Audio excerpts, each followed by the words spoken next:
नमस्कार दोस्तों, स्वागत है आप सभी का कक्षा 7वीं के विद्यार्थियों का। तो बच्चों, आप सभी की आज से परीक्षाएं शुरू हो चुकी हैं, जैसा कि मैंने अभी बताया था। और अभी मैंने आप तो अब इस चैनल से जुड़े ही होंगे। तो बच्चों, मैं इस वीडियो में पूरे जो प्रश्न थे, पूरा जो कल का पेपर है गणित का, वो लेकर आ चुका हूँ। और इसके पूरे सॉल्यूशन भी मैंने बना लिए हैं, देख सकते हैं जैसा कि आपको दिख रहा होगा। देखिए 17, 18, 19, 20, 21, 22, 23, 24, 25, 26, पूरे 26 के 26 प्रश्न के मैंने सॉल्यूशन बना लिए हैं। तो इस वीडियो में बिल्कुल अंत तक बने रहिए और वीडियो को बिल्कुल भी स्किप ना करें, क्योंकि अगर आप स्किप करेंगे तो आपके मार्क्स डिडक्ट हो जाएंगे और मतलब आप नहीं देख पाएंगे सही से और आपके नंबर कट जाएंगे। इसीलिए आप अपनी अच्छी कॉपी में एक कॉपी ले लीजिए और उसमें जैसे जैसे मैं प्रश्न बता रहा हूँ वैसे वैसे उनकी हल बता रहा हूँ, तो उन हल को अपनी कॉपी में लिखते जाइएगा। तो बच्चों, चलिए देखते हैं, शुरू करते हैं हम आज की इस वीडियो को। तो सबसे पहले मैंने आपको बताया था कि इस वीडियो में देखिए, सबसे पहले ये प्रश्न नंबर पहला दिया गया है, ऋण 3 में कौन सा पूर्णांक जोड़ने। ऋण 3 में कौन सा पूर्णांक, थोड़ा सा जूम कर लूँ मैं, तो ये देखिए यहाँ आपको क्लियर दिखेगा अब कि ऋण 3 में कौन सा पूर्णांक जोड़ने पर योगफल ऋण 3 ही होगा। तो इसका उत्तर था 0, अपना आया था आंसर। तो मैंने इसका आंसर भी आपको बताए थे, 0 हो जाएगा। और इसके बाद जो ये वाला प्रश्न है दूसरा नंबर का, तो इसमें आपको इसका मान निकालना था। तो इसका आंसर क्या आया था हमारा, हमने बताया था कि इसका अगर आप करेंगे तो 2 दूनी 4, मतलब इसका सी वाला आंसर सही था, 4 आ जाएगा। उसके बाद देखिए यहाँ पर प्रश्न नंबर तीसरा दिया गया है, आंकड़े 5, 25, 15, 3, 10, 5, 25, 15, 3, 10 और 8 का माध्य और औसत क्या होगा। तो आपको यह बताना है कि इनका औसत क्या होगा। तो देखिए बच्चों, इनका आपको औसत निकालना था। इसमें उचित परिमेय संख्या कौन सी नहीं है, 5/2, यह वाला ऑप्शन सही हो जाएगा। ठीक है बच्चों।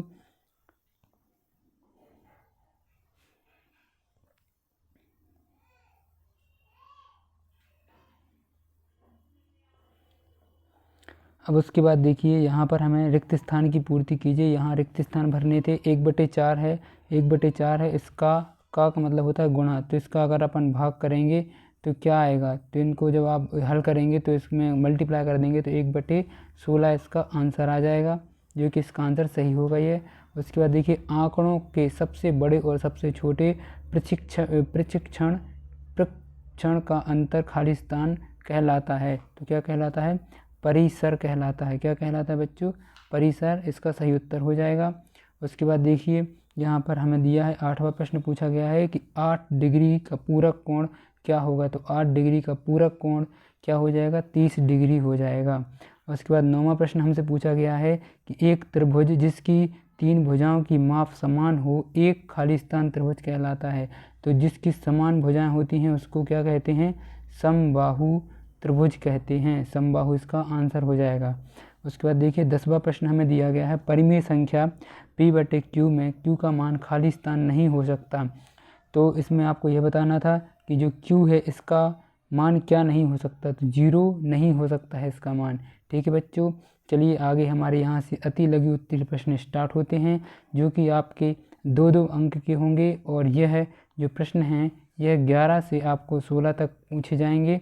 तो इन प्रश्नों को अच्छे से देखिएगा, क्योंकि यह प्रत्येक प्रश्न 2 अंक के रहेंगे। तो इन प्रश्नों को सबसे पहले समझते हैं। तो जो हमारा 11वां प्रश्न दिया गया है, इसमें पूछा है हमसे कि ऐसे 2 पूर्णांक लिखिए। ऐसे 2 आपको पूर्णांक लिखने हैं जो 8 से बड़े, 8 से क्या हों, 8 से बड़े हों, लेकिन क्या हों, लेकिन 12 से क्या हों, छोटे हों, लेकिन 12 से छोटे हों।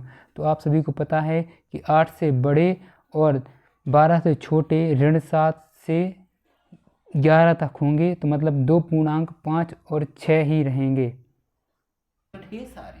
तो बच्चों यहाँ हमें इसमें लिखना था 2 पूर्णांक लिखने थे। तो चलिए हम आपको बताते हैं इसका आंसर क्या होगा। तो यहाँ पर दिया गया है, देखिए हमें यहाँ ये भाषा आपको ज़रूर अवश्य लिखनी है अपनी परीक्षाएं, कि 8 से क्या लिखना है इसमें, 8 से बड़े और 12 से छोटे पूर्णांक कहाँ से होंगे, ऋण 7 से 11 तक होंगे, जो कि ऋण 7 से आप गिनेंगे तो बहुत सारे पूर्णांक आएंगे। क्या क्या आ जाएंगे? ऋण 7 आएगा, ऋण 6 आएगा, ऋण 5 आएगा, ऋण 4 आएगा, ऐसे डेड डेड डैश करके कहाँ तक जाएंगे? 11 तक जाएंगे। तो आपको 2 पूर्णांक लिखने हैं। तो मैंने जैसे यहाँ पर अब यहाँ आप मैंने लिखे हैं 5 और 6, 2 पूर्णांक इस प्रकार 5 और 6। तो आप इनमें से कोई भी 2 पूर्णांक लिख सकते हैं जो आपकी मन हो। ठीक है बच्चों। उसके बाद देखिए 12वां प्रश्न। तो यहाँ हमसे 12वां प्रश्न पूछा गया है कि निम्नलिखित कथन से समीकरण बनाइए। आप सभी को पता है एक यहाँ पर वाक्य दिया गया है कि एक संख्या के 8 गुने से 8 गुने में 4 जोड़ने पर 60 प्राप्त होगा।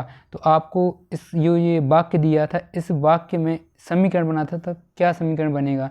तो देखिए अगर हम इसको अच्छे तरीक़े से भाषा के रूप में लिखेंगे तो इसका आंसर क्या आएगा? हमारा उत्तर आपको इस प्रकार लिखना है अपनी परीक्षा में कि माना संख्या x है, माना संख्या x है, अतः लिखेंगे आप। उसके बाद लिखेंगे 8x + 4 = 60, है ना। उसके बाद आप क्या लिखेंगे? समीकरण है। इस प्रकार आपको लिखना है भाषा को कि माना x है, अतः 8x + 4 = 60, ये आप लिख देंगे। उसके बाद देखिए हमसे जो 13वां प्रश्न पूछा गया है कि 9 किसी संख्या का क्या है? 75% है। 9 किस संख्या का 75% है? 25% है। तो इसका उत्तर क्या हो जाएगा? हल कैसे करेंगे इसको आप कि सबसे पहले आप मान लेंगे कि माना x का 25% क्या है? 9 है। तो इस प्रकार आप लिखेंगे x × 25/100 आ जाएगा। फिर आप यहाँ 9 लिख देंगे। फिर उसके बाद इसको जब पक्षांतर करेंगे तो इस प्रकार आएगा हमारा कि x = 900/25। तो इसका उत्तर आ जाएगा 36। फिर उसके बाद इसको और हल करेंगे तो इसके बाद हमारा क्या आ जाएगा? 9 उत्तर आ जाएगा। ठीक है बच्चों। उसके बाद देखिए अगला प्रश्न हमसे क्या पूछा गया है? 36 का 25% हो जाएगा, 36 उसका उत्तर हो जाएगा। उसके बाद देखिए 14वां प्रश्न हमसे पूछा गया है कि ऋण 2/13 भागित 1/7 का मान ज्ञात करना है। तो इसका मान हमें कैसे ज्ञात करना है? इसका सिंपल है। देखिए यहाँ पर ये दिया गया है कि माना यहाँ पर आप लिखेंगे कि ऋण 2/13 भागित 1/7। तो इस प्रकार आप उसके बाद इस प्रकार लिखेंगे कि ऋण 2/13, उसके बाद 7/13 और भाग की जगह यहाँ गुणा आ जाएगा और ये क्या हो जाएंगे? एक दूसरे के इन्वर्सली मतलब इन्वर्स हो जाएंगे, बदल जाएंगे। और उसके बाद क्या आएगा? इसके बाद आप बराबर में क्या लिख देंगे? इधर आपका जब इसको हल करेंगे तो ये 7 दूनी 14 हो जाएगा, जो कि ऋण का रहेगा हमारा। और उसके बाद 13 एकम 13, ये 13 मतलब ऋण 14/13 हमारा क्या आ जाएगा? उत्तर आ जाएगा सही। ठीक है बच्चों। उसके बाद देखिए नेक्स्ट क्वेश्चन हमसे जो 15वां क्वेश्चन पूछा गया है वह देखते हैं। तो हमसे 15वां क्वेश्चन पूछा है कि 15 सेंटीमीटर व्यास वाले वृत्त की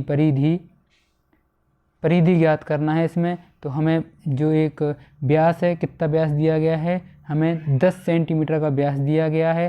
तो इसकी परिधि ज्ञात करनी है। तो आप सभी को पता है इसका सूत्र क्या होता है परिधि का? परिधि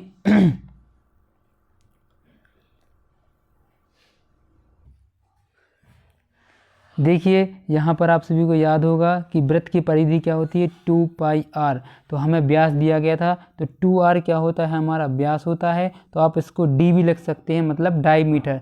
तो इसको आप इसका जो सूत्र बन जाएगा हमारा क्या बन जाएगा? 2πd, मतलब πd अकेला सूत्र आ जाएगा। तो पाई का जो मान होता है वह आप सभी को पता है कि 22/7 होता है, गुणित में 10 आ जाएगा। तो इसके बाद 3.14 हमारा सेंटीमीटर क्या आ जाएगा? इसका उत्तर आ जाएगा। ठीक है बच्चों।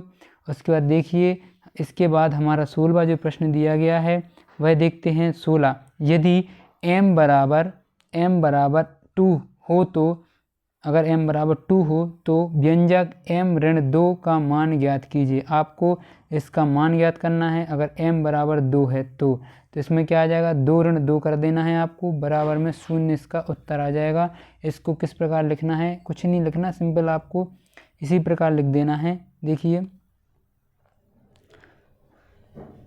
देखिए ये लिखा गया है कि m बराबर 2 मतलब 2, तो ये 2 का मान रख देना आपको, m का मान 2 रख देना है यहाँ पर, और इधर क्या आ जाएगा? आपको उत्तर आ जाएगा 0। ठीक है बच्चों। उसके बाद देखिए अगला प्रश्न हमें दिया गया है 17वां। 17वां प्रश्न क्या दिया गया है कि अगर मान लो 25 बच्चों की कक्षा में, अगर 25 बच्चों की कक्षा में 8% बच्चे वर्षा में भीगना पसंद करते हैं और वर्षा में भीगने वाले बच्चों की संख्या ज्ञात कीजिए। जो बच्चे भीग रहे हैं बरसात में उनकी हमें संख्या ज्ञात करनी है। तो इसका आंसर क्या हो जाएगा, चलिए मैं बताता हूँ आपको। तो यहाँ पर हमारा सही आंसर क्या होगा, हल किस प्रकार करेंगे आप। तो देखिए यहाँ दिया गया है कि 25% का 8% भीगना पसंद करते हैं। तो इसका पहले आप 25 का 8% निकालेंगे, जो कि क्या आएगा 25 का 8%, 25 गुणित 8/100 करेंगे। इसको जब आप काटेंगे तो इसका आंसर आ जाएगा 2। तो इसका उत्तर क्या हो जाएगा, 2 इसका सही उत्तर हो जाएगा। उसके बाद देखिए हमें 18वां प्रश्न क्या पूछा है। 18वां प्रश्न है समीकरण हल कीजिए। तो ये समीकरण दिया था और इसको आपको हल करना था। ऋण 2 x धन 3 बराबर 8। तो इसको जब हल करेंगे आप तो कैसे हल करेंगे, देखिए इसको हल करने की सही विधि ये रही। इसको देखिए यहाँ पर आप सबसे पहले ऋण 2 लिखेंगे, x धन 3 बराबर में 8 आएगा, फिर x धन 3 बराबर 8 बटे ऋण 2 बराबर ऋण 4 आ जाएगा, x बराबर ऋण 4, ऋण 3 आएगा, फिर उसके बाद ऋण 7 हमारा उत्तर आ जाएगा। ऋण ऋण क्या होते हैं, जुड़ जाते हैं, तो ऋण 7 क्या आ जाएगा, हमारा उत्तर आ जाएगा। इस प्रकार आपको हल करना पड़ेगा इसको, और अपनी परीक्षा में इसी प्रकार आप हल करिएगा, ठीक है। उसके बाद देखिए हमारा अगला क्वेश्चन जो है वह दिया गया है ऋण 3 ऋण 2 के बीच 3 परिमेय संख्या ज्ञात कीजिए। आपको 3 परिमेय संख्या ज्ञात करनी है ऋण 3 से ऋण 2 के बीच में। तो देखिए ऋण 3 से ऋण 2 के बीच में कौन कौन सी संख्याएं दी गई हैं। तो ऋण 3 से ऋण 2 के बीच में संख्याएं कैसे ज्ञात करेंगे आप, ये देखिए।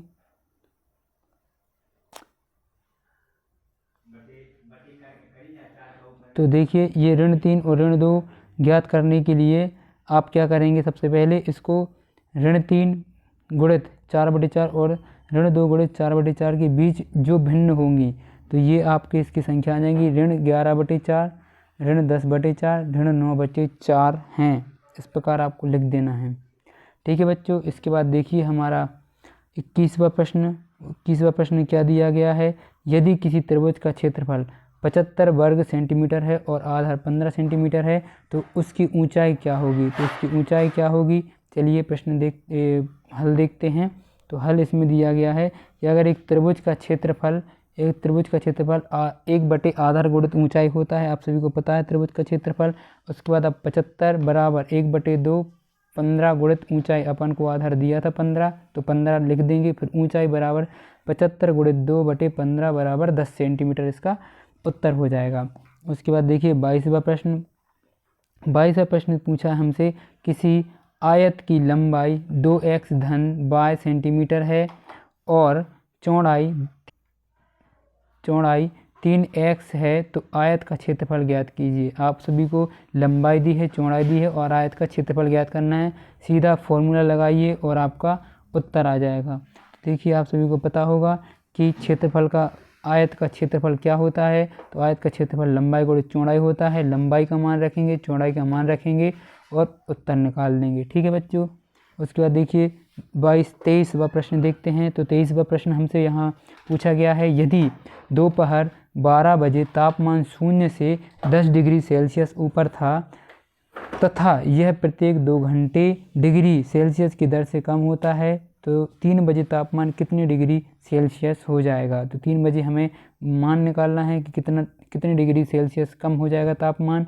देखिए सबसे पहले 1 घंटे में, इसमें एकक नियम लगना है कि 1 घंटे में तापमान 21 डिग्री कम होता है तो 3 घंटे में 3 गुणित 2 मतलब 6 डिग्री कम होगा। अतः 3 बजे तापमान 10 में से 4 मतलब 4 डिग्री क्या हो जाएगा, कम हो जाएगा। 10 से कितना 4 बचेगा, 10 से 4 डिग्री बच जाएगा हमारा जो तापमान है। उसके बाद देखिए ये 5 नंबर का प्रश्न है, इसलिए बहुत सरल भी है तो आपको 5 नंबर मिलेंगे इस पर, आप इसको अच्छे से करके जाइएगा, ठीक है। उसके बाद देखिए हमारा 24वां प्रश्न है जो हमसे क्या पूछा गया है। तो 24वां प्रश्न हमसे पूछा गया है कि 4 विभिन्न कक्षाओं के विद्यार्थियों की संख्या दी गई है, इन आंकड़ों को एक दंड आलेख द्वारा निरूपित कीजिए। तो कक्षा 5वीं, 6वीं, 7वीं, 8वीं और यहाँ विद्यार्थियों की संख्या दी गई है और इसको अपन को दंड आलेख में मतलब एक आपको शीट मिलेगी उसमें आपको दंड आरेख में इसमें इस तरीके से आपको इसमें पैमाने बनाने हैं कि पैमाना 1 सेंटीमीटर बराबर 20 विद्यार्थी, इस प्रकार बनाएंगे आप। ये 5वीं 6वीं 7वीं 8वीं और इस प्रकार आप यहाँ 20 10 40 इस प्रकार पैमाने लिखेंगे और इसके बाद विद्यार्थियों की संख्या यहाँ आ जाएगी, यहाँ कक्षाएँ आ जाएंगी, ठीक है। और उसके बाद आप इनको यहाँ पर ये पैमाने बना दिए 17 70 120 90 और 100 और आपके 5 नंबर पक्के। इसलिए बच्चों वीडियो को लाइक अवश्य करिए। इन क्वेश्चनों के मैं सॉल्यूशन लाया, बहुत मेहनत लगती है, इसलिए वीडियो को लाइक अवश्य करिए। और कोई अगर डाउट है आपको तो मुझे कमेंट कर सकते हैं और हमारे टेलीग्राम और व्हाट्सएप चैनल दोनों से जुड़ जाइए। इसी वीडियो के डिस्क्रिप्शन में लिंक दी है, अगर आप आगे के कोई भी डाउट है आपको या कुछ भी समस्या है तो वहाँ आप पूछ सकते हैं। चलिए मिलते हैं अभी नेक्स्ट क्वेश्चन की तरफ। तो नेक्स्ट क्वेश्चन हमसे पूछा गया है कि एक पेड़ भूमि से 5 मीटर ऊंचाई पर टूट जाता है और उसका ऊपरी सिरा भूमि को उसके आधार से 12 मीटर की दूरी पर छूता है, तो पेड़ की पूरी ऊंचाई ज्ञात कीजिए। तो आपको यह बताना है, अगर एक पेड़ है वो 5 मीटर ऊंचाई पर टूट जाता है, 5 मीटर ऊंचाई से टूट जाता है, तो आपको बताना है। तो देखिए यहाँ पर डायग्राम भी मैंने बनाया है। अगर मान लो कि एक ये पेड़ था, BD एक पेड़ था और यहाँ से ये टूट गया है 5 सेंटीमीटर से, तो इस प्रकार आपका डायग्राम आ जाएगा। और उसके बाद यहाँ आप लिखेंगे कि माना BD एक पेड़ है, BD की ऊंचाई 5.D है, 5 और D ये हो जाएगी, तो D बराबर AC आ जाएगा। त्रिभुज ABC में पाइथागोरस प्रमेय लग जाएगा, A में, B में और C में, इन तीनों में क्या लग जाएगा, हमारा पाइथागोरस थ्योरम लग जाएगा। और उसके बाद इसमें पाइथागोरस थ्योरम क्या होता है हमारा, आप सभी को पता है, जो ये लंब रहता है इसका स्क्वायर बराबर क्या होता है, ये आधार और ये ऊंचाई, ये दोनों क्या लगा देंगे आप, इसमें फॉर्मूला लगा देंगे दोनों का वर्ग। पाइथागोरस थ्योरम आप सभी को याद होनी चाहिए, ठीक है बच्चों। उसके बाद आप इसको लगाएंगे, जो आपको मान दिए गए हैं तो वो मान रख देंगे। AB का मान दिया है 12, BC का मान दिया है 5, तो इन दोनों का वर्ग करेंगे तो 144 और 25 आ जाएगा। और AC का मान आ जाएगा 169, उसके बाद 13 का ये वर्ग होता है, तो 13 हमारी क्या आ जाएगी, AC की वैल्यू आ जाएगी। अतः ऊंचाई कितनी रही होगी पेड़ की, 5 और 13 को जोड़ देंगे, अंत में हमारा 18 सेंटीमीटर उत्तर आ जाएगा। तो ये हमारा फाइनल आंसर रहेगा 18 सेंटीमीटर, और इस प्रकार आपको ये 5 नंबर मिल जाएंगे। ठीक है बच्चों, वीडियो पसंद आ रही है तो वीडियो को लाइक अवश्य करिएगा और अगर कुछ डाउट है तो कमेंट करिएगा, है ना। चलिए देखते हैं आखिरी हमारा प्रश्न, जो कि 26 प्रश्न है, 26वां प्रश्न है। अपने सभी दोस्तों के साथ ये वीडियो शेयर अवश्य करिए, क्योंकि उनका भी एग्ज़ाम है तो उनको भी सरलता जाए, उनके भी अच्छे नंबर आए। ऐसा नहीं कि आप ही बस देख के इस वीडियो को छपा लें। ठीक है बच्चों, देखिए 26वां प्रश्न इसमें दिया गया, एक नगर की जनसंख्या 25,000 से घटकर 24,500 रह जाती है, तो जनसंख्या घटने का प्रतिशत ज्ञात कीजिए। तो आपको बताना है कि कितनी जनसंख्या घटेगी। तो देखिए हमारा यह दिया गया है, माना जनसंख्या घटने का प्रतिशत x है, अतः 25,000 से 24,500, तो 500 हमारी क्या हुई है, यह जनसंख्या घटी है। तो अब इस अपन को 25,000 का x प्रतिशत बराबर 500 दिया है, तो 25,000 का x का प्रतिशत का मतलब 100 बटे आ जाएगा, और इसको अपन क्या कर देंगे, फिर इधर चला जाएगा 100, इधर आ जाएगा 25,000, और इसको जब हल करेंगे तो इसका हमारा उत्तर आएगा, x का मान आ जाएगा 2। अब ये x का मान आ जाएगा 2, मतलब x प्रतिशत इसका उत्तर हो जाएगा। x प्रतिशत क्या हो रही, संख्या घट रही है, इसका ये उत्तर हो जाएगा। और इस प्रकार आपको 5 नंबर इस प्रश्न के दिए जाएंगे। तो ये कक्षा 7वीं का मैंने पूरा हल बताया है। अगर वीडियो पसंद आई तो वीडियो को लाइक करिएगा, और मिलते हैं नेक्स्ट पेपर की वीडियो में। अच्छे से तैयारी करके जाइएगा आप सभी लोग। बेस्ट ऑफ लक, आप सभी को बेस्ट ऑफ लक। अच्छा पेपर करके आइएगा आप सभी, और 60 में से पूरे 60 अंक प्राप्त करें आप। थैंक यू, धन्यवाद। मिलते हैं नेक्स्ट वीडियो में।